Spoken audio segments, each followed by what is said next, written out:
Welcome back to Breakfast. Imagine every year attending the parole board hearings of a man who killed your daughter, ensuring that he stays behind bars. Then imagine learning that he is now in a mental health unit which can let him out into the community for up to a week at a time, unsupervised. Now, despite still serving a life sentence, that is. That's the reality for Dunedin couple Maureen and John Watson. Sunday correspondent Paul Hobbs explains. Garth McVicar was sentenced to life behind bars after savagely murdering a former girlfriend, Karen Jacobs, in her Dunedin home 15 years ago. McVicar became eligible for parole 5 years ago, but the parole board continues to deny him freedom. But as a result of McVicar's serious mental health problems, the responsibility for his care and rehabilitation has, by law, been transferred from the prison to mental health authorities. And under mental health laws, McVicar has been allowed supervised leave into the community for up to a week at a time. If a person is well enough to go to the community, one would think that they should return to prison in order to serve out their sentence. Just 3 weeks ago, the parole board stated McVicar still needs to undergo a violence prevention program before they would begin to consider him for final release into the community.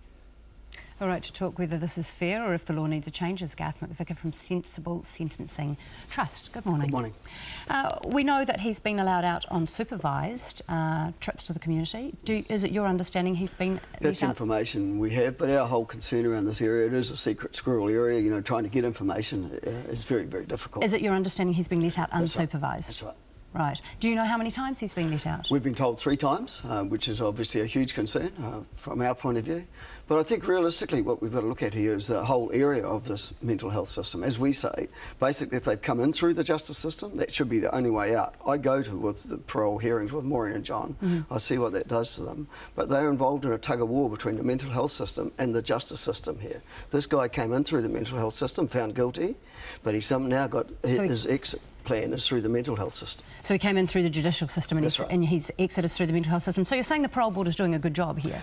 Yeah, I believe so, but also there's another area that needs to change. I mean, he was found guilty of a terrible, terrible crime. The original sentence of 10 years, which is life sentence in New Zealand, was wrong, I believe. That needs to be a minimum of 25 years before these families are facing this trauma, this annual trauma. But I guess he's been in for 15 years, hasn't he? Yes, he has. The crime was committed 15 years ago, and the parole board said that he's a long way from being released. Absolutely. So in fact, the system is definitely interested in keeping him inside. Definitely, but the annual parole hearing causes an enormous amount of anxiety and stress to the Watsons, and I think that's what we need to seriously look at here. It's all about McVicar. Our current system is all about McVicar. It's all about the offender. That needs to be turned right upside down and be about the victims. They had no choice in this. From what I read, though, the parole board supported the Watsons. The Watsons are there to state their case, but the parole board didn't seem like it wanted to release him in any way, shape or form. No, in this particular case, you're 100% right. And as I said, that's a tug of war between the parole board and the mental health system. OK, so what needs to change? Because we know that the former medical director, Dr David Chaplow, has drafted legislation. Is legislation the way to go here? Do we need to close up this loophole? Well, yeah, we do here, because in this particular case, he came in through the justice system, but he can go out through the mental health system. That needs to change, definitely. If he came in through the justice system, that's the only way out, through the justice system.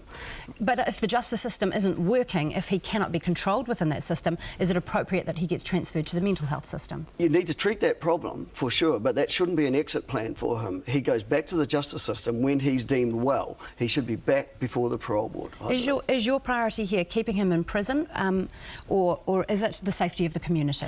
Safety of the community, but also the victims, what we see, the annual trauma that causes. I mean, we saw a bit of that last night, how it's affecting the Watsons. I think we've got to start being, we say we're a caring, compassionate country, but we talk about from the offender's perspective, we've got to turn that upside down and start considering what this is doing to the Watsons. And we've had a 300% increase in this whole area of mental health. So we've got a growth area, we've got a huge problem in this country, and yet Peter Dunn says it's working. All right, Garth McVicar from the Sensible Sentencing Trust, thanks for joining Breakfast this morning.